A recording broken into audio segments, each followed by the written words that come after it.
Shalom, puji Tuhan, jumpa lagi di channel Klavos Sukacita. Baik, di hari ini kita akan mendengarkan kebenaran firman Tuhan yang memberikan pengharapan bagi kita di dalam menjalani masa-masa Adventus ini. Baik pemirsa Klavos Sukacita di mana saja berada, sebelum kita membaca dan merenungkan kebenaran firman Tuhan yang hari ini akan kita baca dan renungkan dari kitab Mika pasal 5 ayat 1 hingga ayatnya yang keempat. Baik, sebelum kita membaca dan merenungkannya, mari kita berdoa minta tuntunan terang Roh Kudus. Mari kita berdoa. Segala puji, syukur, hormat kami naikkan kepadamu ya Allah Bapa di surga, untuk kasih dan penyertaan-Mu bagi kami di dalam menjalani hari-hari kehidupan kami. Di saat ini Tuhan, kami akan membaca dan merenungkan firman-Mu. Biarlah kuasa Roh Kudus menyertai kami sekalian, baik hamba yang menyampaikan firman-Mu melalui channel Klavos Sukacita ini, tetapi juga pemirsa yang mengikuti kebenaran firman-Mu melalui channel ini, agar di dalam tuntunan Roh-Mu yang kudus, kami semua dimampukan untuk memahami kebenaran firman-Mu, dan di dalam tuntunan Roh-Mu yang kudus hamba dimampukan untuk menyampaikannya. Terima kasih ya Allah Bapa di surga, di dalam nama Yesus firman yang hidup, kami siap sambut firman-Mu di hari ini. Amin. Baik Bapak Ibu Saudara pemirsa Klavos Sukacita di mana saja berada, bagian firman Tuhan Mika pasal 5 ayat 1 hingga ayatnya yang keempat. Demikian pembacaan firman Tuhan. Judul pembacaan Raja Mesias dan Penyelamatan Israel. Tetapi engkau hai Betlehem Efrata, hai yang terkecil di antara kaum-kaum Yehuda, daripadamu akan bangkit bagiku seorang yang akan memerintah Israel, yang permulaannya sudah sejak purbakala, sejak dahulu kala. Sebab itu ia akan memberikan mereka sampai waktu perempuan yang akan melahirkan telah melahirkan, lalu selebihnya dari saudara-saudaranya akan kembali kepada orang Israel. Maka ia akan bertindak dan akan mengembalakan mereka dalam kekuatan Tuhan, dalam kemegahan nama Tuhan Allahnya. Mereka akan tinggal tetap, sebab sekarang ia menjadi besar sampai ke ujung bumi, dan dia menjadi damai sejahtera apabila Asyur masuk ke negeri kita, dan apabila ia menginjak tanah kita, maka kita akan membangkitkan melawan dia di 7 gembala, bahkan 8 pemimpin manusia. Bapak Ibu Saudara pemirsa Klavos Sukacita di mana saja berada, kita telah melewati masa-masa Minggu Adventus, dan hari ini sesaat lagi kita akan memasuki malam kudus, malam kejadian, di mana peristiwa kelahiran Yesus Kristus di Bethlehem kita rayakan di dalam malam Natal. Nah, bagian firman Tuhan di hari ini hendak menolong kita semua untuk memahami makna dari Bethlehem sebagai tempat kelahiran Yesus. Dalam Mika pasal 5 ayat 1 tertulis bahwa tetapi engkau hai Betlehem Efrata, hai yang terkecil di antara kaum-kaum Yehuda, daripadamu akan bangkit bagiku seorang yang akan memerintah Israel, yang permulaannya sudah sejak purbakala, sejak dahulu kala.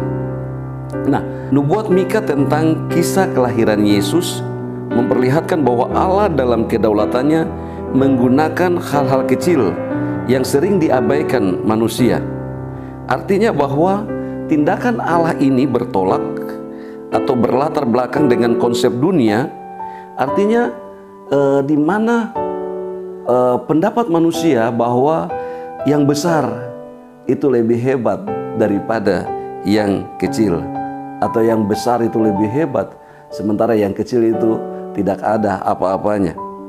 Nah, oleh karena itu kita bisa melihat, memahami jika dalam peristiwa kelahiran Yesus, waktu orang Majus datang dari timur, mereka tidak langsung ke Bethlehem. Mereka pergi dulu ke Yerusalem untuk mencari kabar tentang kelahiran Tuhan Yesus. Nah, mereka menuju ke Yerusalem karena Yerusalem ini merupakan kota yang besar jika dibandingkan dengan Bethlehem.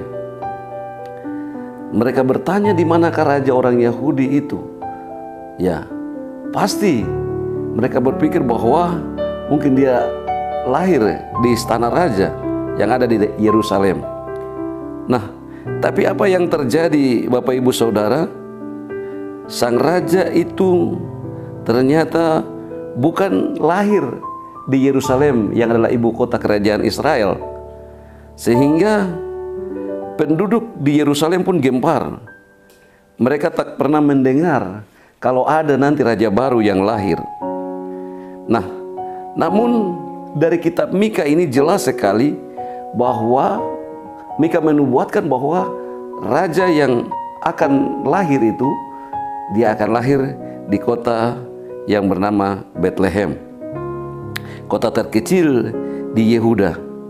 Nah, Bethlehem ini juga kalau kita melihat bahwa dia juga sering disebutkan dalam peristiwa-peristiwa penting. Misalnya Rahel istri Yakub meninggal di Bethlehem. Naomi dan mertuanya Ruth orang Moab itu pulang ke Bethlehem dan membangun hidup baru di Bethlehem. Samuel mengurapi Daud sebagai raja di Bethlehem. Artinya bahwa kita tidak tahu alasan pasti Allah menjadikan Bethlehem sebagai tempat kelahiran juru selamat. Namun yang pasti Bapak Ibu Saudara, anak-anak pemirsa Klavos di mana saja berada, Allah melibatkan Bethlehem dalam karya penyelamatannya bagi manusia.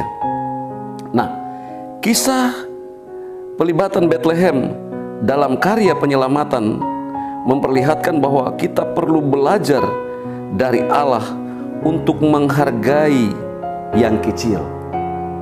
Jika kita melibatkan dalam karyanya, kita tidak perlu minder dengan kelemahan-kelemahan kita, karena semuanya adalah kasih, semua adalah anugerah Allah. Jadi Bapak Ibu Saudara, dari bagian ini ada banyak hal yang hendak kita pelajari, bahwa sesungguhnya kekurangan dan keterbatasan yang ada pada kita itu bukan berarti kita lemah, tetapi justru di dalam kelemahan keterbatasan yang ada pada kita, kita menjadi kuat asalkan kita mau hidup di dalam Tuhan. Allah mempunyai kuasa dan kehendak. Ia berhak untuk memilih dan menetapkan siapa saja sebagai milik kepunyaannya. Dengan demikian Bapak Ibu Saudara, di dalam memperingati hari Natal yang penuh bahagia ini, mari kita belajar. Natal ini bukan berarti untuk sebagai kita datang dalam kemeriahan yang luar biasa. Tidak. Tetapi momen Natal, peristiwa Bethlehem mau mengingatkan kita bahwa sesungguhnya kesederhanaan itu berkenan di hadapan Allah. Dan kesederhanaan itu membawa kita untuk bagaimana memahami dan melihat betapa baiknya Allah, betapa besar kasihnya kepada kita.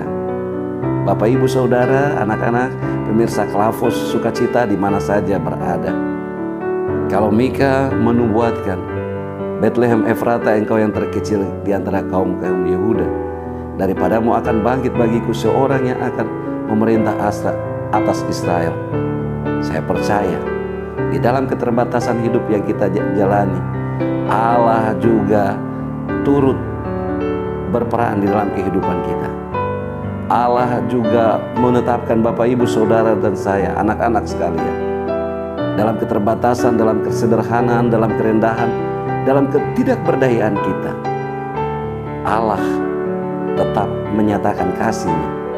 Justru di dalam keterbatasan dan kekurangan inilah bagaimana kita mau berserah kepada Allah untuk melihat kebaikannya di dalam kehidupan kita. Sehingga Natal ini bukan rutinitas atau bukan seremonial biasa saja, tetapi Natal ini berdampak satu pesta sukacita di dalam kehidupan kita, untuk membawa kehidupan kita yang berkenan kepada Allah. Demikian Bapak Ibu Saudara, anak-anak yang Tuhan Yesus Kristus kasihi, kami dari Klavos Sukacita, semua pelayan firman dan kru mengucapkan selamat memasuki masa raya Malam Kudus, Malam Kejadian, dan selamat menyambut Natal 25-26 Desember 2022.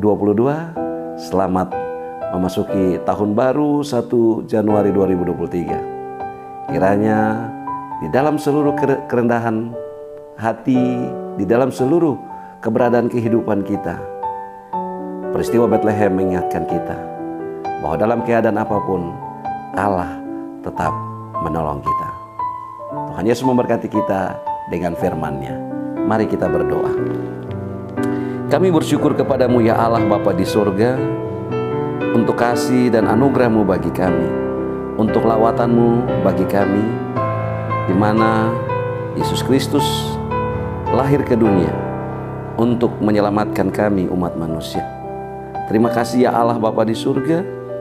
Roh Kudus menolong kami supaya di dalam seluruh keberadaan hidup kami, kekurangan dan keterbatasan kami dalam menyambut Natal ini, ajarlah kami untuk tetap berserah kepada Tuhan di dalam kasih dan anugerah-Mu yang Kau curahkan bagi kami.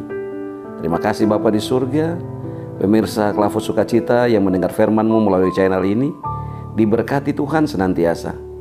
Semua tim yang mengambil bagian dalam pelayanan firman, tetapi juga kru yang mempersiapkan segala sesuatu dalam penayangan perenungan ini, Tuhan Yesus juga Engkau berkati.